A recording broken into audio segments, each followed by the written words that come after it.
Zootopia, a Disney phenomenon that became huge with furries. But why? Well, let's explore that reason in this video. Roll the intro.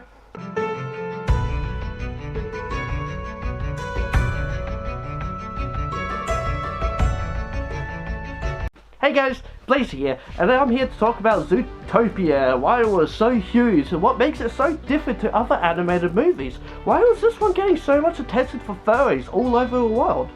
Well, to me, there are a good few reasons why. First off, it's Disney doing an animated movie with animals. That's always a big win with furries. Another reason is Nick Wilde, because furries are hoes sometimes. I mean, just look at him after all. I mean, no, that's not the reason. Somewhat. It's because Disney has a good track record with doing foxes. We love our Disney foxes, so seeing another one in the modern era is a heckin' yes please. And with him at first being the main star, we were all in, we were excited for it, and then it changed more into Judy's story, but Judy is so lovable. Her design for one is great, simple, but great. She has the right amount of attitude that even I like her just as much as I love Nick, to be honest, and I did not expect that to happen. So yeah, the characters are lovable. But the major part of why is quite simple to me.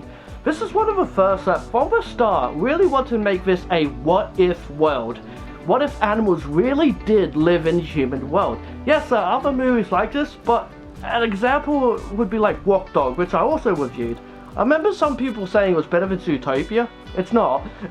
And for one, it doesn't go out of its way to make it a world designed around them being in the human world. It can easily be replaced with human characters. That's what Zootopia does differently.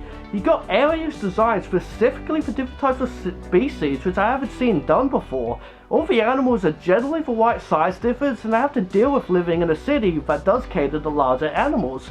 So everything is kind of bigger compared to Judy and Nick, because they are a smaller species.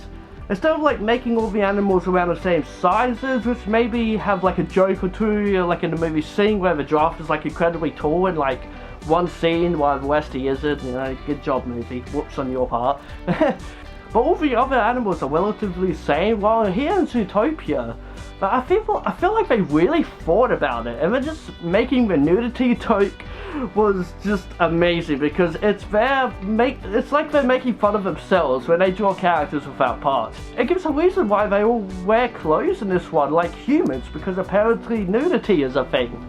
Not to mention, several species don't appear because humans weren't around to domesticate them and breed wolves and such into these different breeds that we know. And of course, we've got the actual plot of herbivores and carnivores. Now, originally it was going to be a much bigger thing with a much different story, and I would love to still see that original movie idea for sure. But it is still there in this movie with basically racism, and that's interesting to explore, as again, it hasn't been really done. Like, the best I've seen is a carnivores might be the vicious sort of type, or don't even talk, you know, they're just killers. Well then, herbivores are the nice, friendly ones. That's really about it. Well, here they're putting them on the same level, but not everyone agrees on it. Just makes it something a bit more different, and I think that's why it got the recognition by furries that it did. Because this is basically the world we think about. Not to mention, Disney actually asked furries on Twitter to show off their fursuits for them. Yeah, they did that. They legit asked that, like, aka, like, acknowledging furries will go see this movie because of what it is, and they wanted to get their attention and see their suits. So yeah, I hope this helps the naysayers as to why Zootopia was as big with furries as it is. Also, it's a great movie. Check out my review of it to know what I think about it, even though I just said it's great. But still watch it anyway, and my other videos, and I hope you enjoyed this video. If you did, give it a like and subscribe to our channel, because I love you if you do. Hit that bell icon, and this fox says, be who you want to be. Alright guys, bye for now.